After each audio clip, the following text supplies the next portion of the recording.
Hey everybody, just wanted to shoot a video. I wanted to shoot it outside, but it is freezing cold here in Texas. And so here I am in our laundry room of our house here in Denton. And I just wanted to shoot a video to say, hey, I know it's been a while. It's been since the summer, since the last time I shot a video and the last time that we really communicated with people who have supported us and through the MailChimp app and all that. Was a letter in October. And so I just wanted to shoot a video and just give you an update of where we've been, what we've been doing, and say a few other things. And yeah, we're here in Denton, Texas. If you're familiar with like the Dallas-Fort Worth area, we're about 30-45 minutes north of Dallas. I said in the letter that we were choosing to come here to be in Denton, and there's a lot of reasons around that, and maybe I can elaborate more in this video. And we made the decision to leave Boulder in August, and there was a lot of factors that were surrounding that decision. And the farther we've gotten away from making that decision, the more that we do know that it was the right thing for Chelsea and me, for our family, for our kids. It's for me personally, and for a lot of you who know me, it's the hardest decision that I've ever had to make in my entire life, which maybe means that I haven't had that hard of a life, but it's been really hard. It feels very much like a miscarriage, and I say that very well knowing that many of you out there have maybe experienced an actual miscarriage, an actual death of something or someone. And for us, this was just the death of a dream and a miscarriage of a church plan. And so yeah, that's hard, and that's been difficult on Chelsea and me and our family. But we still believe this was the best decision. And so when we were trying to figure out where to go and what to do, the where was important. Do we move back to North Carolina? Do we go to California, where Chelsea's from? We can kind of go wherever. For the past few years, it's always been Boulder or Colorado, and before that, it was kind of, where are we going to be missionaries to one day? Where are we going to go? And we had never thought about, hey, where's a place that we can go and spend a significant season just raising our 3 kids and one about a baby boy about to be born here in a couple weeks. And so that was the first time that we'd ever really thought about making decisions of where to go based on our kids and our family in the future in that regards. I hope that makes sense. And so chose to come to Denton. Denton is a college town, and it's a town where I knew the pastor here, the church here, as well as I could know it, and so we by faith just made this decision to come here. It was more affordable than California or even some places in Western North Carolina that we were looking at, and the Lord opened a lot of doors, and so. Thankful for that. And so after looking at well, where are we going to go? It was like, what are we going to do? For me, having just Bible college degrees and church experience, I chased down a bunch of different jobs for a while, trying to figure out what to do. And thankfully, all throughout this time, Reliant, our mission agency, has been very kind to us and provided a way for us to transition out of the being church planters.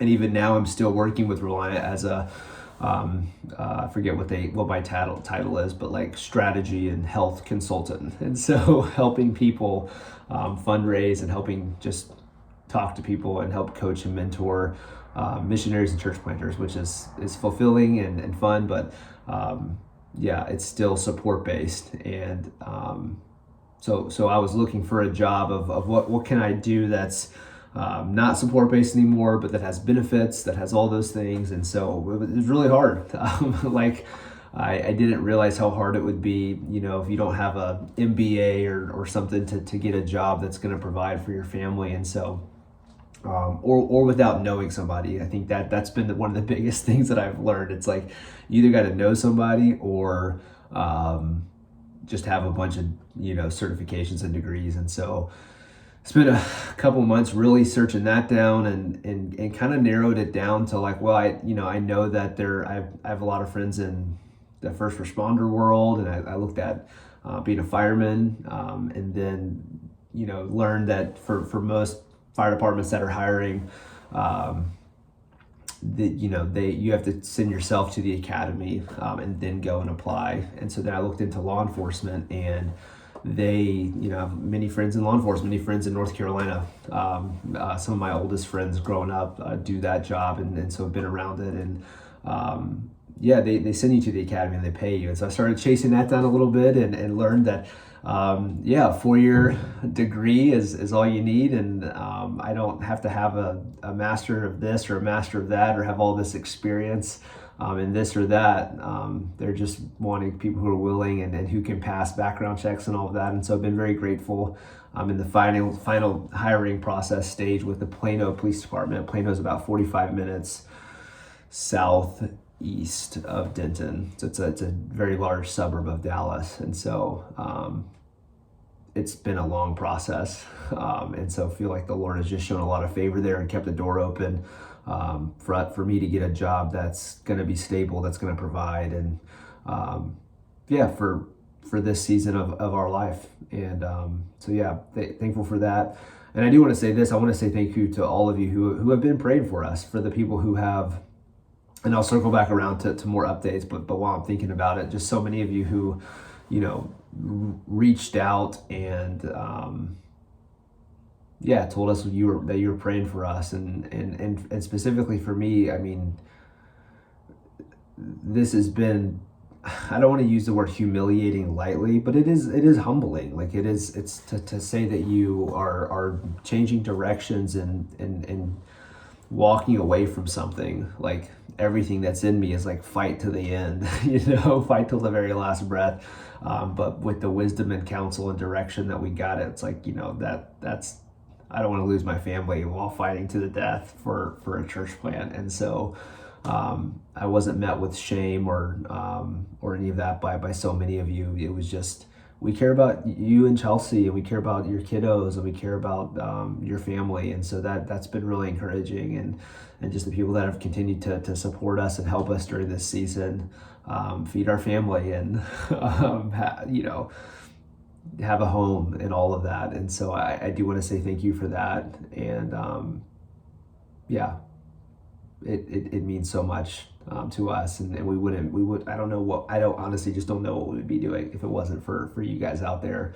And so to circle back to the update, we got here right before Thanksgiving, which is again another just like the Lord answer to prayer. We were like wanting to be around here before the holidays, not because like, oh, we have all these people that we know, we're gonna go hang out for the holidays. It was just more for our kids. Like we've moved 3 times in the past 2.5 years, and we were like, we just need some stability for our family and for our kids, and to make Thanksgiving special and Christmas special. And as many of you know, Olivia's birthday is December 14th and Emerson's is December 30th. And so there's all these like birthdays and all around the holidays. And so we wanted to be here for that, and we were able to. And so, and here we are.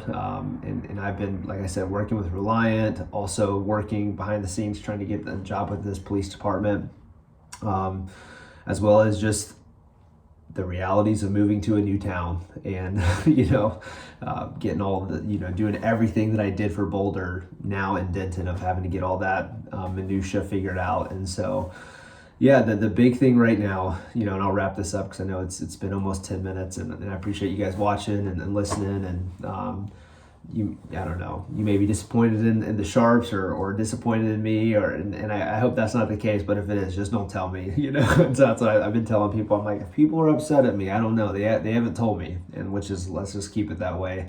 And so right now Chelsea is very much pregnant, and we are, I think with the 4th baby, we assume it's going to come early just because her body is, Chelsea's 36, and we're just at the place now where it's like, we're ready for the baby to come. And that's another thing. We got rid of all of our baby stuff, never thinking that we were going to have another newborn in the house.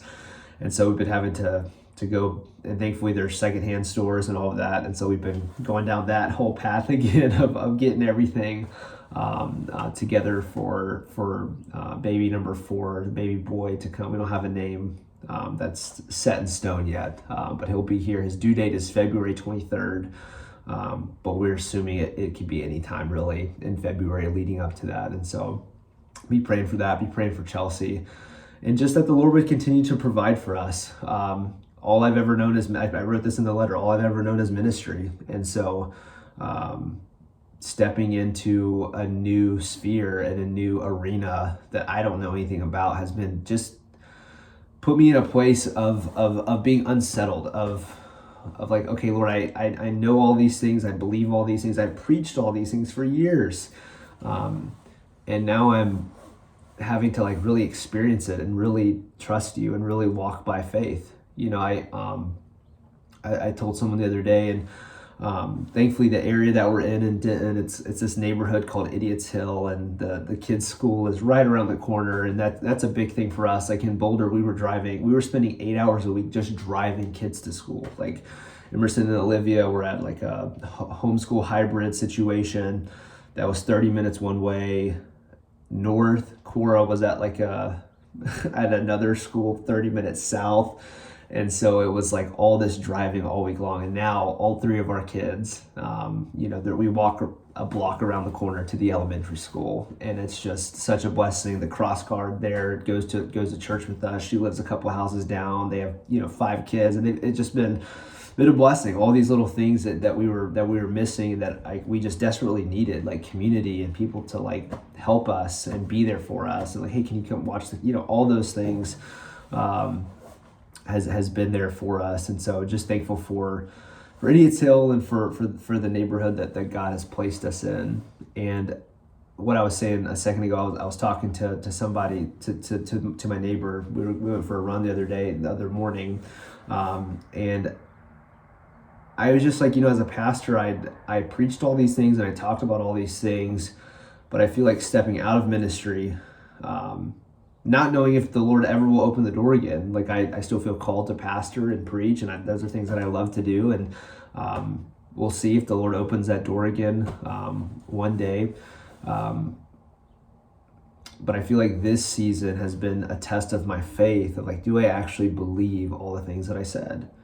And I'll end with this. I'm like many of you, I hope, I started my Bible reading over in January in Genesis, and I always love going through Genesis and Exodus because me and Jake preached through so much of Genesis and Exodus on Sunday nights at UFOLA for felt like years while I was there, and it's just sweet memories as I read through different passages. And one of the passages that I had preached through years ago as a young man was about the children of Israel. 3 days after they left, they crossed the Red Sea, and they're like, we're thirsty, we need water, and they come to this area called, they come to this water that's bitter, and they end up calling it Mara.